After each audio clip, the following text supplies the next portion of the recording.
Welcome back to First Africa. Today we are reviewing the Marcopolo G7 from Scania East Africa for ENA Coach. So guys, if you are new here, kindly consider subscribing to the channel. Let's go to the video.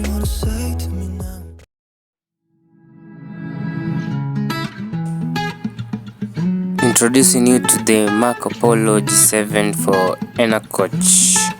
Talking about setting standards, talking about being the standard, then nothing comes to mind other than ENA Coach investments in matters relating to commercial passenger and goods transport in Kenya.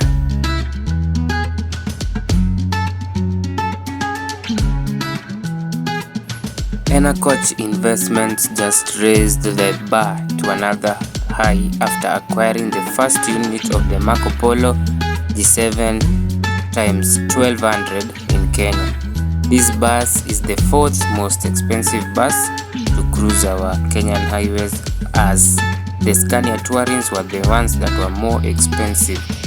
So the basic Marcopolo G7 body is estimated to cost around 35 million shillings, that is Kenyan shillings.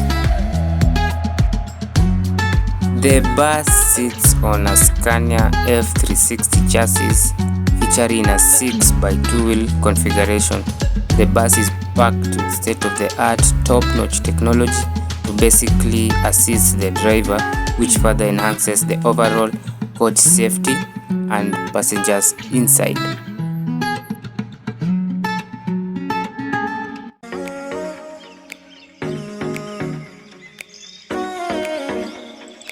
Equipped with Scania latest technology, the Scania Optic Cruise, the Marcopolo G7 has an automatic gearbox which is very adaptable to the driving modes and conditions used by various drivers at ENA Coach.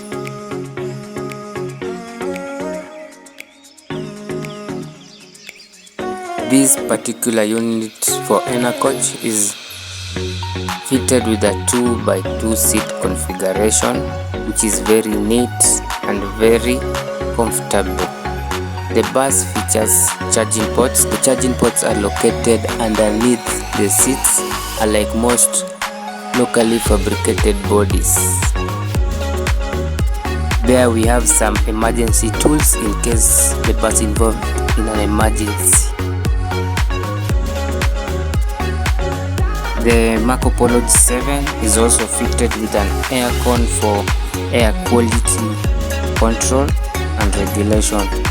It has also gone a step further by equipping the bus with infotainment system such as TV screens and quality speakers.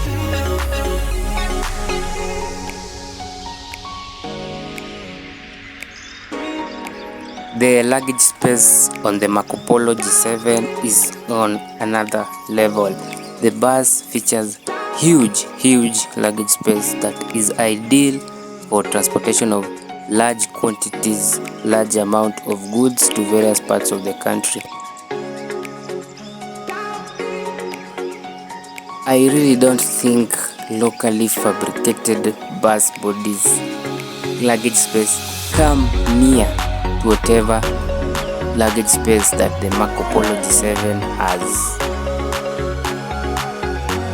The Marcopolo G7 features an aluminium body, hence it is lightweight compared to locally fabricated bodies that majorly use iron, steel and pillars.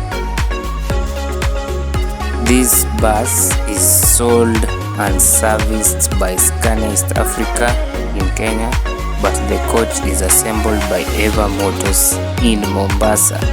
ENA Coach have set the standards by introducing the first internationally certified bus. So guys, see you in the next videos. Remember to subscribe, share, comment. Adios.